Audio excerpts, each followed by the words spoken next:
Olá, pessoal. Hoje nós vamos iniciar aí, o conteúdo Guerra Fria. A gente, de fato, vai dar início a esse conteúdo que é muito importante para o ensino médio, para o Enem. E aí a gente entra aí com esse momento, que durou aí de 1945 até 1991, ou seja, quase meio século. E a Guerra Fria, por que esse nome, Porque nunca houve, de fato, uma guerra entre os Estados Unidos e a União Soviética. Nunca houve.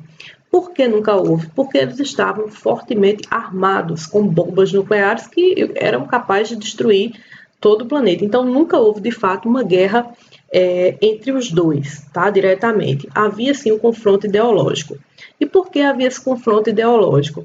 Porque durante aí o finalzinho do século XIX, meados do século XIX, surgiu aí, os escritos de Karl Marx e de Frederico Engels, que eram dois grandes estudiosos do sistema capitalista, e eles eram extremamente contra esse sistema. Por quê? Porque o capitalismo ele promove as desigualdades sociais, já que ele é pautado no lucro, na propriedade privada, na concorrência, na divisão das classes, que nós temos aí a classe burguesa, que são os donos dos meios de produção, e aí também a classe assalariada, não é isso?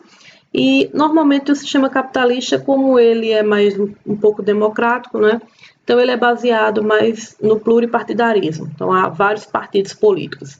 Já o socialismo, que foi aí um sistema que foi criado por Karl Marx e Engels, eles tinham como bandeira de defesa a igualdade social. Só que na União Soviética essa igualdade nunca ocorreu. Tá? No papel, o sistema socialista ele realmente é muito bonito, mas na realidade não foi bem assim, tá bom?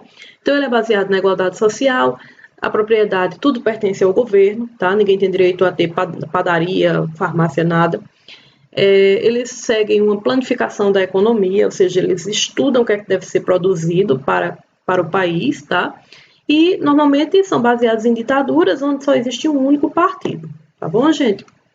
E aí nós temos as diferenças que ocorreram entre os Estados Unidos e a União Soviética.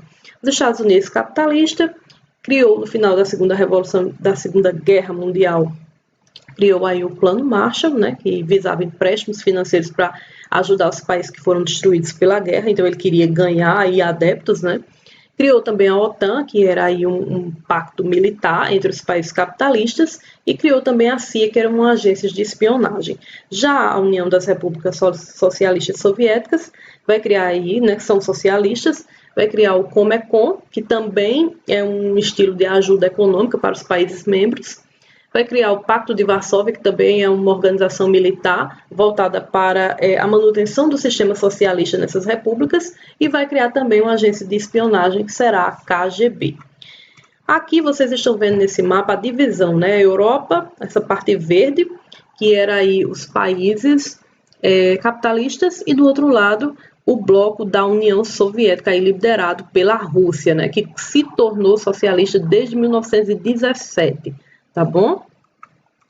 Bem, o que é que vai causar a Guerra Fria, Motivou guerras em vários territórios, como, por exemplo, a Guerra da Coreia, entre Coreia do Sul e Coreia do Norte. Até hoje, Coreia do Norte é socialista, e Vietnã também é socialista, Então, motivou a corrida armamentista espacial e o desenvolvimento dos transportes e telecomunicações. Como houve lançamento de satélite, como houve aí também uma grande produção de armamentos nucleares, submarinos, enfim, uma série de coisas aí, Então, houve um grande desenvolvimento da tecnologia nesse período. Então, a Guerra Fria ela teve esse aspecto positivo, tá bom? Ou seja, ela motivou o desenvolvimento por conta da competição entre essas nações.